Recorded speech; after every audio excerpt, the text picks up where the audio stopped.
The Alchemy of Albedo by Arunmayi Ma. In the great work of the soul, there is a stage called the Albedo. It is the quiet, silver space that follows the fire. It's the cooling of the metal, the washing of the soot, and the first appearance of the light. I've recently emerged from my own Negredo, a brutal annihilation that stripped me of every mystic scaffold I had built over the last 10 years. And in that stripping, I found myself in the presence of a rebirth.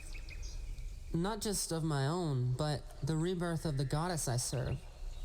For years, I practiced Dāsya Bhāva, the mood of the servant, as a form of negotiation.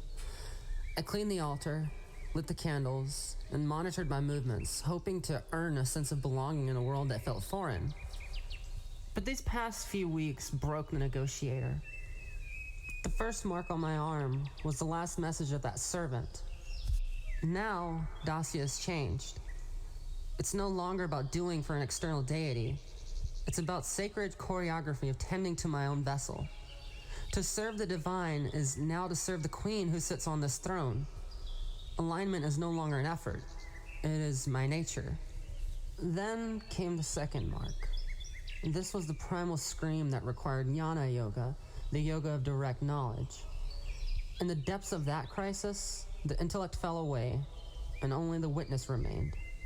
I had to ask, who is the one screaming, and who is the one watching? Through Jnana, I realized that the scream was the only way to break the armor.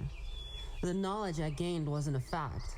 It was the realization that I am the spanda, the pulse, even when that pulse feels like destruction. This brings me to the most tender shift, Vātsalya Bhāva, or parental love. In my Baptist youth, I was fathered with correction and moral threat. In my maiden years, I looked for that love in mentors. But in the Albedo, I have become the mother. I've taken the fierce, dark energy of Kali, the one who stood over me in the Negredo, and I've watched her transform into Gauri, the radiant golden goddess of peace and integration. Just as Kali bathed in the sacred waters to become Gauri, I have bathed in the waters of my own compassion. I am no longer just the one who breaks. I am the one who holds the breaking. This is the inverted union, the queen who is half man, using the protective strength of the masculine to guard the tender, golden birth of the self-mothering spirit. The Albedo is a quiet place. It asks for less talking and more being. My relationship with the divine is no longer a distance to be bridged. It's a pulse that fills the house. The house is full. The servant is aligned. The knower is awake. And the mother is home. I am Ardhanarishvari, and the gold is beginning to show through the silver. Thank you for listening.